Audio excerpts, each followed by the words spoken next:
Hello दोस्तों, मैं JP आनंद math परिवार में आप लोग को स्वागत है। हम लोग रासायनिक अभिक्रिया के कंसेप्ट को समझ चुके हैं। आज उसका ही ऑब्जेक्टिव प्रश्न करेंगे। तो चलते हैं प्रश्न की ओर।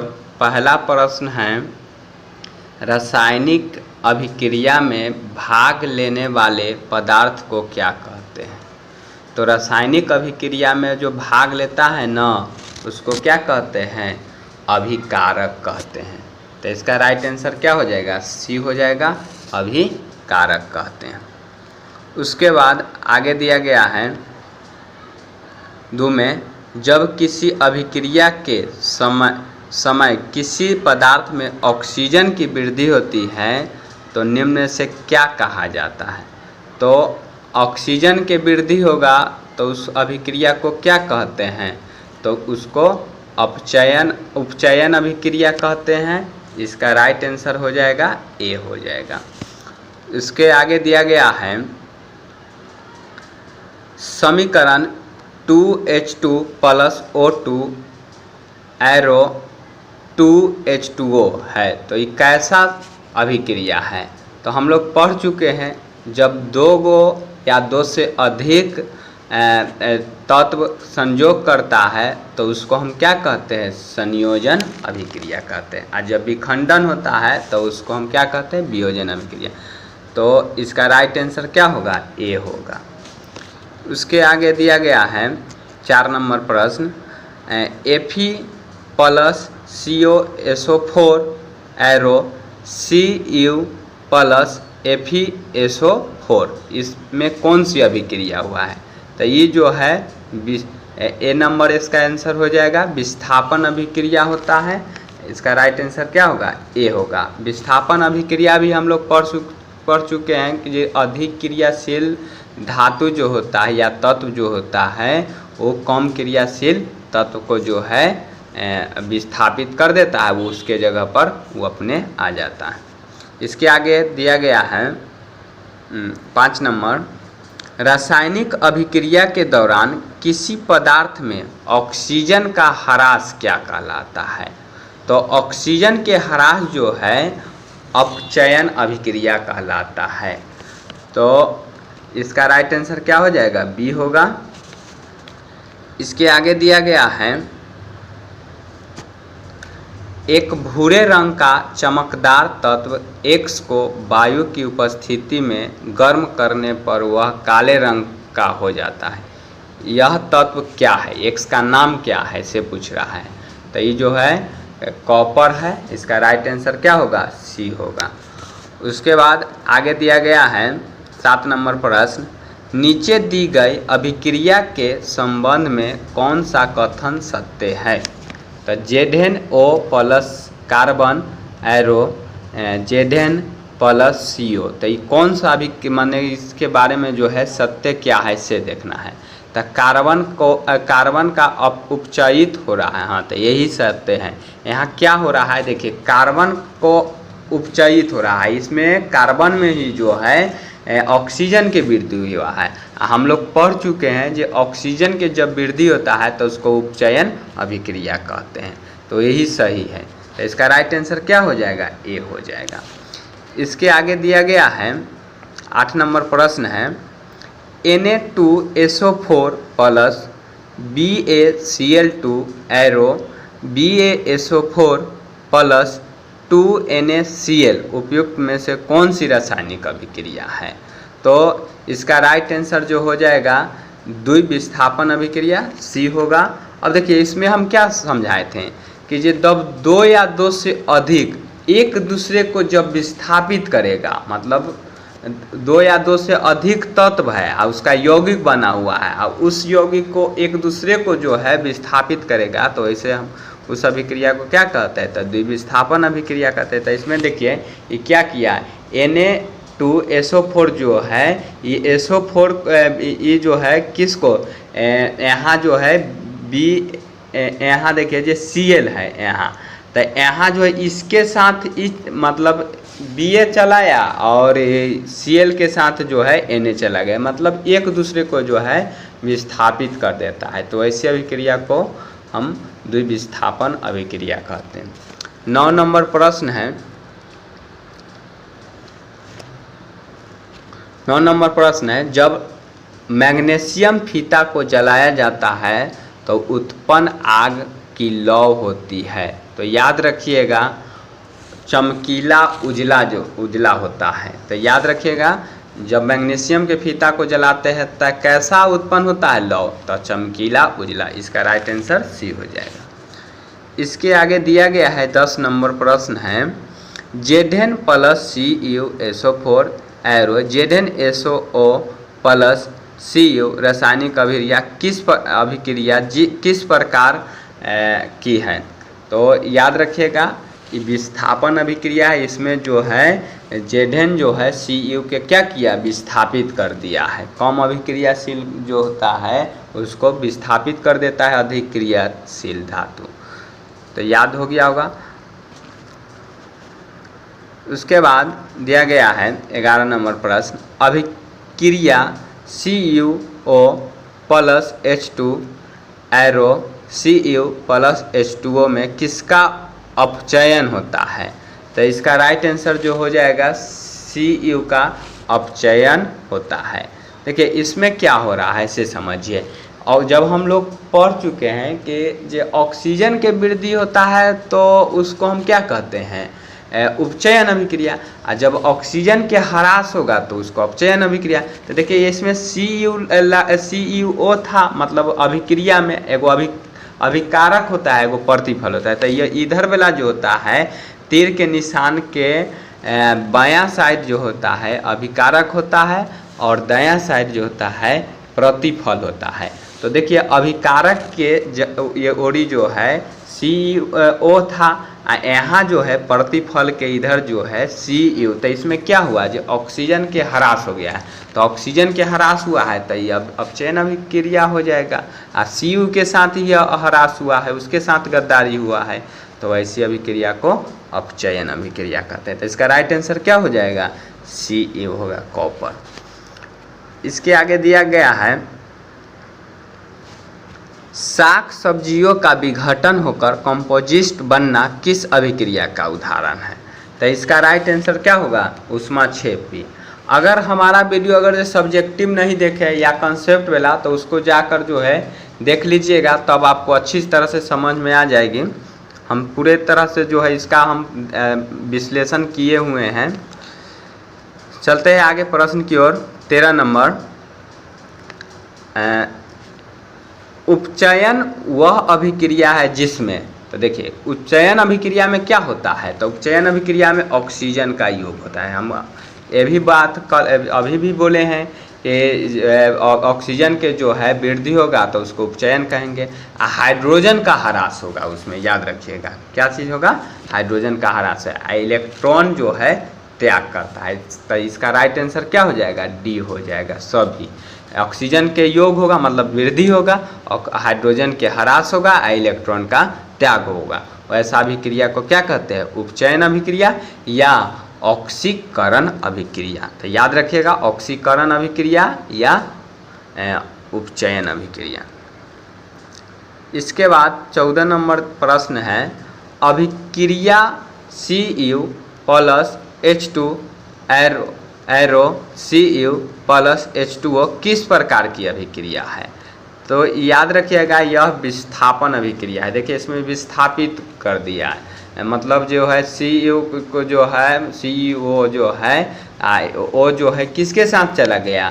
तो H2 के साथ चला गया, तो ये विस्थापित हो गया है। तो विस्थापन अभिक्रिया है, याद रखिएगा ये इसका राइट आंसर हो जाएगा ये। इसके बाद दिया गया है 15 नंबर प्रश्न, श्वसन क्रिया किस प्रकार के रासायनिक अभिक्रिया है? तो श्वसन क्रिया जो होता है ऊष्माक्षेपी अभिक्रिया होता है। ऊष्माक्षेपी में हम पढ़ा चुके हैं, जो ऊष्मा का जो है उत्पन्न होना ऊष्माक्षेपी अभिक्रिया, और ऊष्मा का जो है अवशोषण होना ऊष्माशोषी अभिक्रिया कहलाता है। इसके बाद 16 नंबर प्रश्न है, समीकरण CO3 arrow CaO plus CO2 किस प्रकार की अभिक्रिया है? तो इसका राइट आंसर जो हो जाएगा क्या होगा? वियोजन अभिक्रिया होगा। तो वियोजन अभिक्रिया हम लोग पढ़ चुके हैं, जिसमें ध्यान रखना है कि इसके आगे दिया गया है 2Cu plus O2 arrow 2CO अथवा समीकरण 2Cu प्लस O2 2CuO किस प्रकार की अभिक्रिया है? तो याद रखिएगा ये जो है ऑक्सीकरण अभिक्रिया है।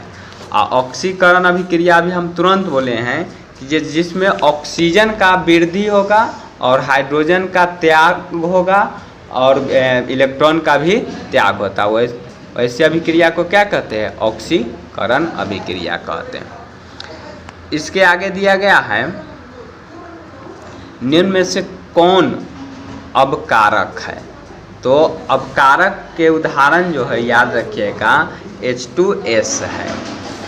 तो याद हो गया होगा H2S है। इसमें हाइड्रोजन का जो होता है, ये अब पढ़ चुके हैं, जो अवकारक, अवकारक में क्या होता है? हाइड्रोजन का योग होता है, मतलब हाइड्रोजन का वृद्धि होता है। तो देखिए हाइड्रोजन का सल्फर में जो है वृद्धि हो रहा है, तो ये जो है अवकारक है। इसके आगे दिया गया है 19 नंबर प्रश्न है, निम्नलिखित में कौन ऑक्सीकारक है?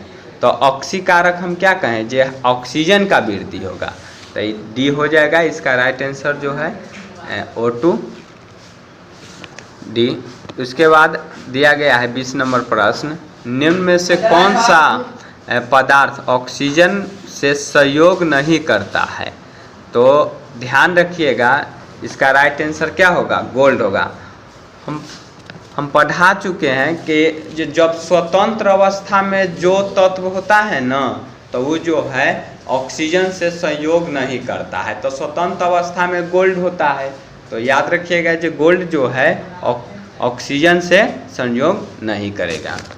उसके बाद आगे दिया गया है 21 नंबर प्रश्न है, निम्न में से कौन सा उत्पाद लेड नाइट्रेट को गर्म करने पर प्राप्त होता है?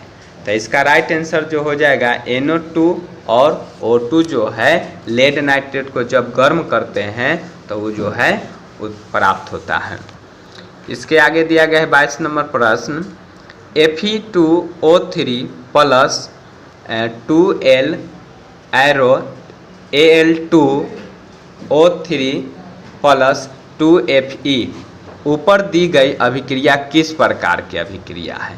तो इसका राइट आंसर क्या होगा? विस्थापन अभिक्रिया। अब विस्थापन अभिक्रिया में अभी तुरंत हम चर्चा किए हैं कि जो इसमें अधिक क्रियाशील जो है तत्व जो है कम क्रियाशील तत्व को जो है विस्थापित कर देगा। तो इसमें क्या हो रहा है? देखिए इसमें FeO3 है ना, तो FeO3 जो है इसको जो है एल्युमिनियम जो है विस्थापित कर दिया है। इसको विस्थापित कर दिया है और उसको जो है अलग हटा दिया है, मार उड़ के हटा दिया है। तो इस अभिक्रिया को क्या कहते हैं? विस्थापन अभिक्रिया कहते हैं। तो इसका राइट आंसर क्या हो जाएगा? डी होगा। इसके बाद 23 नंबर प्रश्न है, निम्नलिखित में कौन सा पदार्थ बिना ज्वाला के जलता है? तो इसका राइट आंसर जो होगा कोयला। देखिए जो कोयला जो होता है जब जिसको जलाया जाता है तो धुआं धुआं धुआं लेखा जलते रहता है। खदान उदान में देखिएगा ना तो धुआं धुआं लेखा जलते रहता है। तो इसका राइट आंसर जो हो जाएगा सी होगा, कोयला। इसके आगे 24 नंबर प्रश्न है, अभिक्रिया H2S plus Cl2 arrow 2HCl plus S में कौन सा पदार्थ ऑक्सीकारक है? तो ऑक्सीकारक में क्या होता है? जो ऑक्सीजन का संयोग होगा। तो देखिए इसमें ऑक्सीजन का कहाँ संयोग हो रहा है? किस में? तो इसमें ऑक्सीजन का तो संयोग नहीं हो रहा है, लेकिन कहने का मतलब ये हाइड्रोजन का कहाँ अति हो रहा है, मतलब वियोजन। तो इसमें देखिए तो हाइड्रोजन का Cl में जो हो रहा है वियोजन हो रहा है। तो इसका राइट आंसर क्या हो जाएगा? सी, मैंने बी होगा। उसके बाद दिया गया है 25 नंबर प्रश्न, खाना बनाने में उपयुक्त द्रवीभूत पेट्रोलियम गैस का प्रमुख अपघटन है। तो इसका राइट आंसर क्या होगा? ब्यूटेन होगा। ब्यूटेन जो होता है खाना बनाने के लिए जो गैस सिलेंडर होता है तो उसमें क्या कौन सा गैस भरा हुआ रहता है, तो ब्यूटेन रहता है उसमें भरा हुआ। उसके आगे है 26 नंबर प्रश्न, रासायनिक समीकरण में जलीय विलयन को किस प्रतीक द्वारा दर्शाया जाता है। तो जलीय विलयन को जो है AQ के रूप में जो है दर्शाया जाता है और सॉलिड को जो है S के रूप में दर्शाया जाता है, याद रखिएगा। और गैस को जो है G के रूप में दर्शाया जाता है।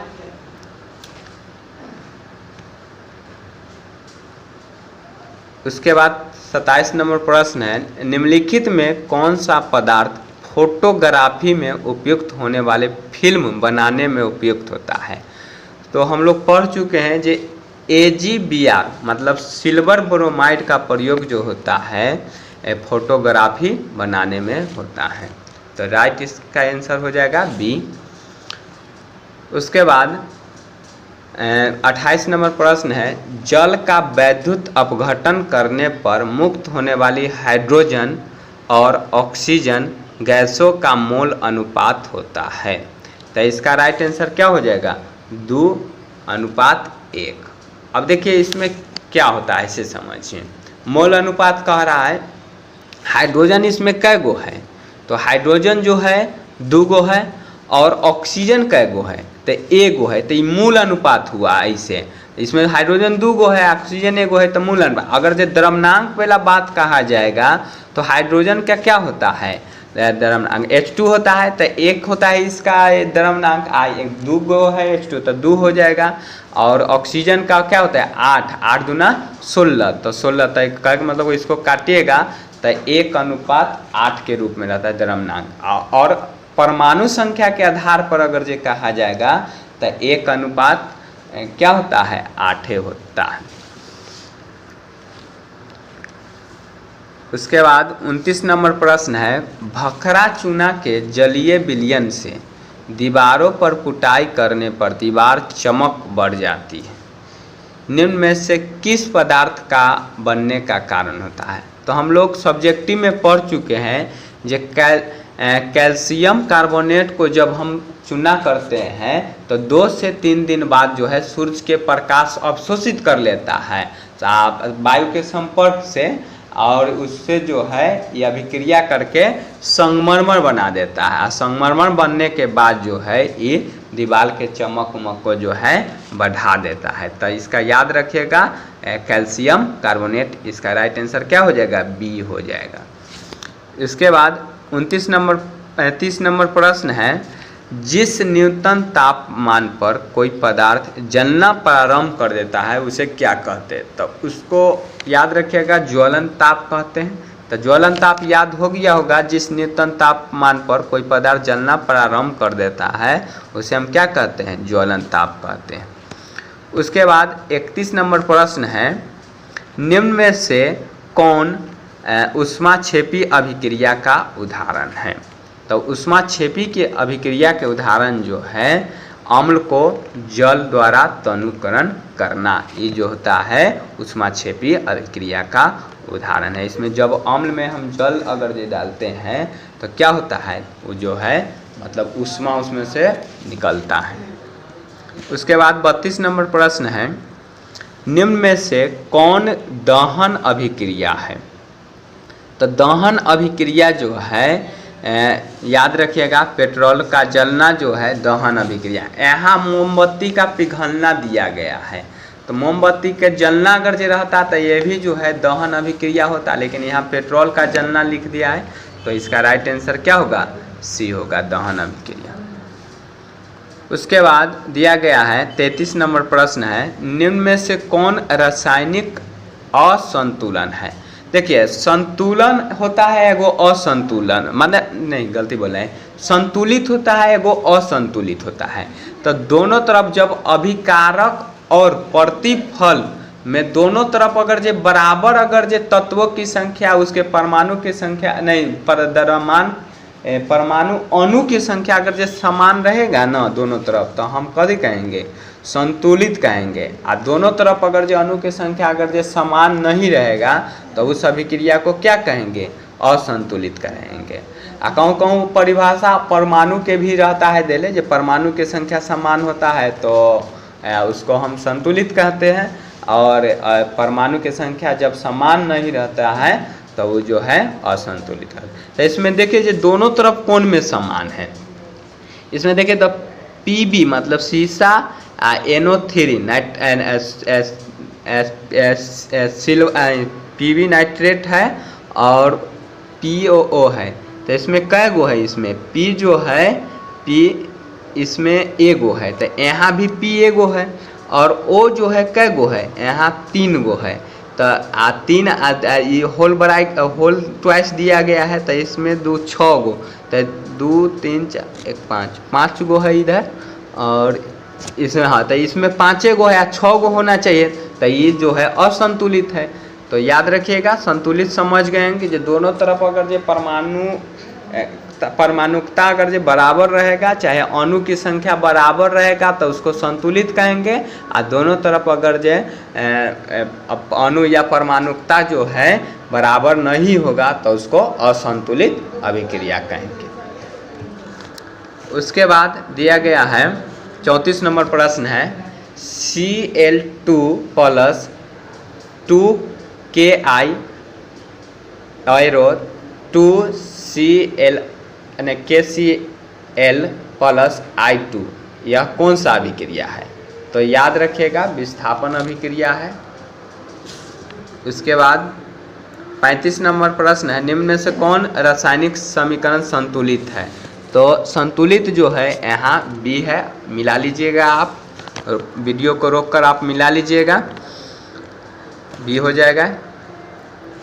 इसके बाद 36 नंबर प्रश्न है, रासायनिक अभिक्रिया को व्यक्त किया जाता है। तो रासायनिक अभिक्रिया को जो है रासायनिक समीकरण द्वारा व्यक्त किया जाता है। उसके बाद दिया गया है 37 नंबर प्रश्न, शरीर में भोजन का पचना किस प्रकार की अभिक्रिया है? तो याद रखिएगा ऑक्सीकरण अभिक्रिया है, तो ए हो जाएगा इसका राइट आंसर। उसके बाद 38 नंबर प्रश्न है, अभिक्रिया ZnO plus CO arrow Zn plus O2 के संबंध में कौन सा कथन सत्य है? तो इसका ध्यान रखिएगा, जे CO2 ऑक्सीकृत होता है।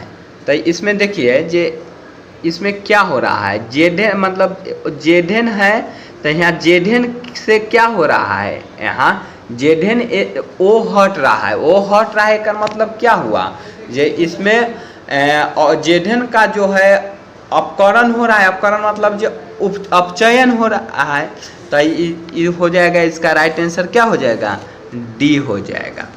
तो याद हो गया होगा आपको, इसका राइट आंसर क्या हो जाएगा, डी, Zn को जो है अपकरण हो रहा है।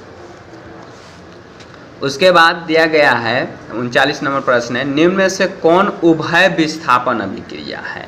तो उभय विस्थापन या द्वि विस्थापन अभिक्रिया उसी को हम कहते हैं, तो इसका राइट आंसर क्या हो जाएगा, बी हो जाएगा। उसके बाद 40 नंबर प्रश्न है, कैल्शियम कार्बोनेट को गर्म करने पर कैल्शियम ऑक्साइड एवं कार्बन डाइऑक्साइड बनते हैं, यह किस प्रकार के रासायनिक अभिक्रिया है? तो इसका राइट आंसर जो हो जाएगा क्या, अपघटन अभिक्रिया है। इसके बाद 41 नंबर प्रश्न है, जिस रासायनिक अभिक्रिया में प्रतिफल के साथ साथ ऊष्मा का उत्सर्जन होता है उसे क्या कहते हैं? तो ऊष्मा का उत्सर्जन होगा तो उसको हम ऊष्माक्षेपी अभिक्रिया, ऊष्मा का अवशोषण होगा तो उसको ऊष्माशोषी अभिक्रिया कहते हैं। उसके बाद 42 नंबर प्रश्न है, किसी ताज़ा तेल को बहुत दिनों तक सुरक्षित रखने के लिए निम्न में से किस गैस का प्रयोग करते हैं? तो इसका राइट आंसर जो हो जाएगा नाइट्रोजन, बी हो जाएगा। और नाइट्रोजन को जो है प्रयोग करते हैं चिप्स उसमें जो होता है पन्निक में देखते हैं जो नाइट्रोजन ही भरा हुआ रहता है, क्यों? क्योंकि जो है उसको जो है अधिक दिनों तक ला जो है गंधित होने से बचाता है नाइट्रोजन। उसके बाद 43 नंबर प्रश्न है, समीकरण Fe2O3 plus Al arrow Al2O3 plus Fe से किस अभिक्रिया हो रही है। तो ये जो है विस्थापन अभिक्रिया हो रहा है, हम लोग पढ़ चुके हैं पीछे। उसके बाद 44 नंबर प्रश्न है, अभिक्रिया 4NH3 plus 5O2 arrow 4NO plus 6NH2O निम्न से किस अभिक्रिया का उदाहरण है। तो ये भी जो है विस्थापन अभिक्रिया का उदाहरण है, बी हो जाएगा इसका राइट आंसर। उसके बाद 45 नंबर प्रश्न है, अभिक्रिया CHaO plus H2O arrow CaOH के होल ट्वाइस प्लस उष्मा। तो इसमें जो है कौन सा सही है।